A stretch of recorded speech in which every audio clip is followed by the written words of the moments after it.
Hi, it's Leslie here. Today I'm going to talk a little bit about the Logitech Solar K750 keyboard.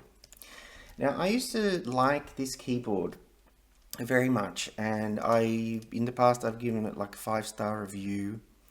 You know, it's a great keyboard because it's thin. Well, let's just say I used to think it was a great keyboard because it's thin and solar powered and wireless.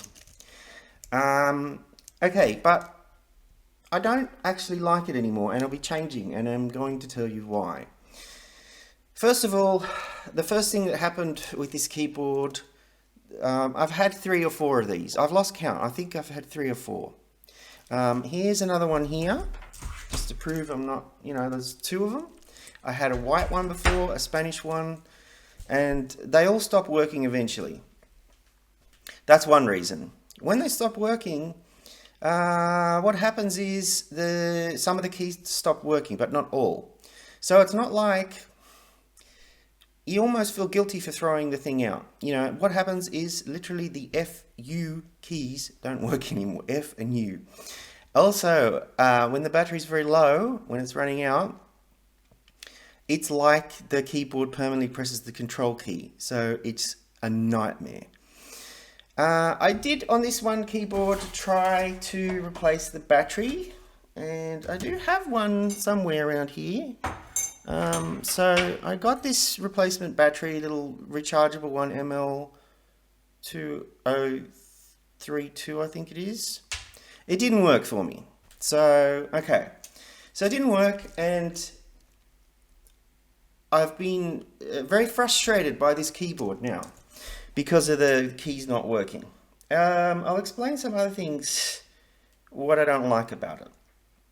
Okay, design-wise, it's okay. It looks good. The keys are a little bit concave. Trouble is, there's several problems with it. Okay, there's about 3 or 4 problems with it.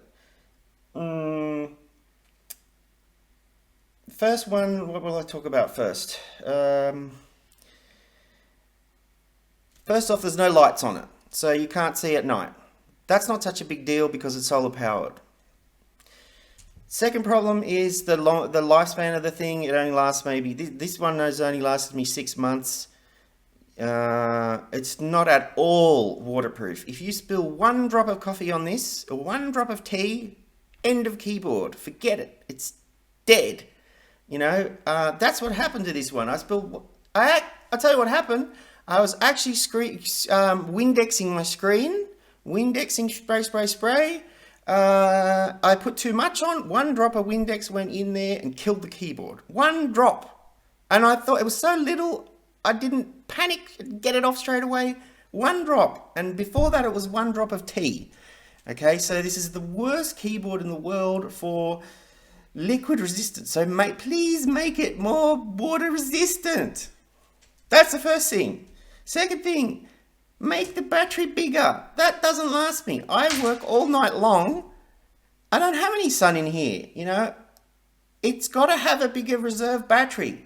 So what I'm actually going to do with this one now is I'm going to hack it, and I'm going to take this battery from this phone, this dead HTC One X phone. I'm going to take this battery, flat one, lithium polymer, and I'm going to literally stick it on the back and hack the thing and have a bit more reserve battery capacity. That's what I think you need to do over there at Logitech.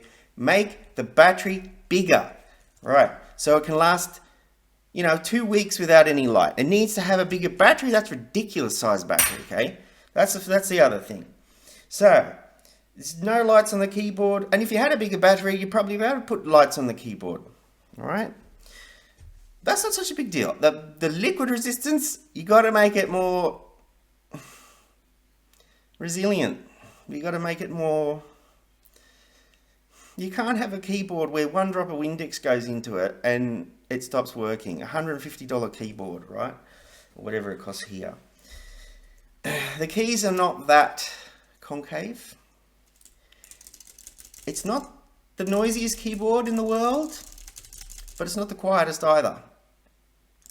So, for example, my mum is using a Acer laptop. I think it's an Acer S7. It's a really thin one with glass on the back. You'll know it probably.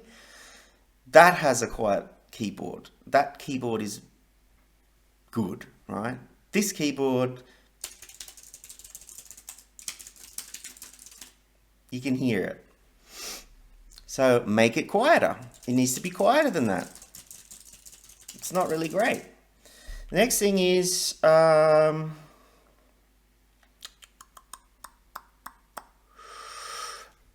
one of the things I found is I'm actually learning some languages, okay? And I'm learning Russian. I can't stick my Russian stickers on this keyboard. They'll stick the stickers, but the letters are in the middle of the keys. See that? You see what I'm talking about? The letters are smack bang in the middle of the keys. Now, if you look at a laptop, many laptops, my Sony laptop, have the key, the letters and the numbers at the top left.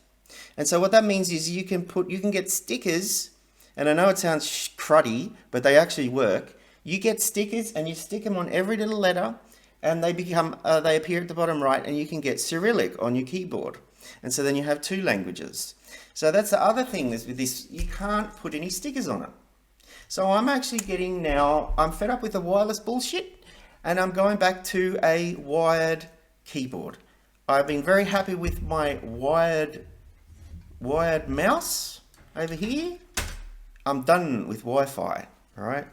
So the thing with this is it needs to be more language friendly. How many people in the world speak a second language? There's like billions of us, right? So if you speak Japanese or Arabic or whatever, and you want to have two sets of things on this, you can't really do it. You have to go and buy the original keyboard. There's some bastard on eBay selling this keyboard in Russian, and he's charging like $250 for it. American, I think. I don't know. It's just crazy. So if I want to go into a Logitech store or any store in Australia, I should be able to buy any language keyboard that I want. I should be able to go in there and say, you know, I want an Italian keyboard, or I want a Spanish keyboard, or I want a Russian keyboard. I would have liked to have a Russian version of this keyboard, but it's too late now. I'm done with this keyboard. It sucks. It actually sucks. This keyboard sucks now. So the other reason it sucks, it does come in an eco packaging, I think, from memory. It does come in a cardboard surround. It I think it didn't come in a plastic bag, so that was good. But the thing can't be dismantled. I tried with the first one to dry it, and that was ridiculous. I tried to pull that off, and it wasn't going back together again because you've glued the thing together over there at Logitech. You've just stuck the fucking thing with glue. Now, just to give you a bit of idea about my background, I'm a material scientist with some design qualifications in graphic design and illustration, and I've always been interested in product design. And in fact, I was more interested in product design than materials. And so I've been looking at products like this for 20 years, you know, and seeing, just in the back of my mind, looking at things with the eyes of a designer. So these days, it's not good enough when you have something that can't be repaired, or it can't be disassembled even to clean it. It's very bad. I mean, this wouldn't be very popular in Sweden or somewhere like that. What about when it comes to end of life and I want to recycle this thing? What do I do with it? This has become e-waste. The solar panels can't be salvaged on it. You know, you've got to just throw it in the bin. And that today, it's nearly 2020, and people have to start waking up a bit more. It should not be this way. It shouldn't be stuck together with that whole surface there, literally stuck on with glue. Glue is not a material, it's an adhesive. It's glue. It's not good enough. It has to be. Find some other way of doing it. You know, find little screws or something. I would be prepared to trade a bit of thickness I don't care if it's only going to be whatever thickness it is. Maybe, I don't know.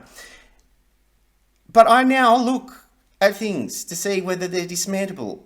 They can be dismantled or not. For example, I was looking at buying the Windows Surface 2 laptop, right? That was the one I'd narrowed it down to. What did I do? I went and looked up the thing about it. I looked up whether it could be dismantled or whether you could upgrade the SSD in it or the memory. You can't. Everything's soldered on. That's not so bad. But you can't even get to the inside of it, the Windows laptop, right? They have that Alcantara fabric on the top. They've dismantled it. I think it was at iFixit. Some site gave it 0 out of 10, the Windows laptop. This is very similar. I give this 1 out of 10 or 2 out of 10 for repairability and dismantleability, because the only thing you can do on it is unplug that battery and stick in another one, and that didn't work for me. I bought a thing for it. I was very disappointed when I put in that battery and it didn't work. What else? Other than that, it looks good. It's black. I like the black version better than the white version. But it's got to be quieter. It's got to be more liquid resistant. It's got to have a longer battery. It's got to have the letters up on the left-hand side so you can put stickers on the thing. You got to have more availability of foreign languages in all cities around the world. That's what I would be doing if I was working at Logitech and I was the manager. I would be saying, well, yes, you can order a key. It'll take 6 weeks to arrive, whatever, it doesn't matter. I'll be prepared to wait for it. But you can order it anywhere. But you can't do that. And I tried to order this Russian keyboard. This comes in Russian. I know it comes in Russian. I've looked. But I couldn't get it here because half the Russian shops don't ship to Australia. So that doesn't help me. That doesn't help me in my professional life. So I'm giving up this keyboard. I will be trying to hack it last thing on there to see if I can extend the life of it. It's not good enough if a keyboard only lasts 6 months. It's not good enough. And I'm sorry to see it go, but then at the same time not. You know. There is one other thing I'll point out, because I've used this keyboard a lot. It was good in the beginning. It did have a fair enough life, even though I worked all through the night. It's not good for shift workers. You see this key here?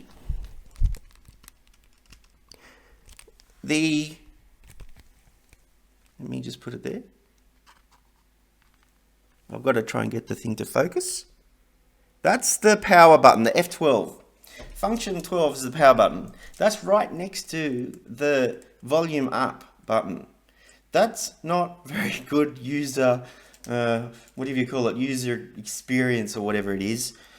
You're always touching those two buttons for the volume up and volume down. I've actually shut down my computer at night when I couldn't see what button I was pressing and lost work because of that. You've put that right there. Why couldn't you put that PC shutdown button over here near the, you could have put that function pause break or something like that way over there. Don't put it next to the volume button. I lost work because of that. It shut. I thought, oh fuck, and I've done it more than once too. So I hope you get this at Logitech. I'm going to send it to you because it could be better. It could be, you could improve this. You could get version 2. You know, bring out a version 2. And if you have to, like, I'll just say this as well. I always had it with the tilts up. These are a little bit too fragile. One of them broke on me on one of the first keyboards that I had. If that's up, right, you could put that little battery pack wherever it is, this thing, pull that out. You could put that there, like you could have a little mound, you know, you have a mound so that it's the majority of it's still thin, and then sort of You know what I'm talking about, where you have that built in, but it's a bit thicker in one place even. I would be even prepared to accept that. You know, it's just an idea, but at the moment you can't have a keyboard running on a little bloody button cell like that when you're charging what you're charging for it. And then with all the other problems as well, noisy. It's too noisy, you know. So that's my review of that.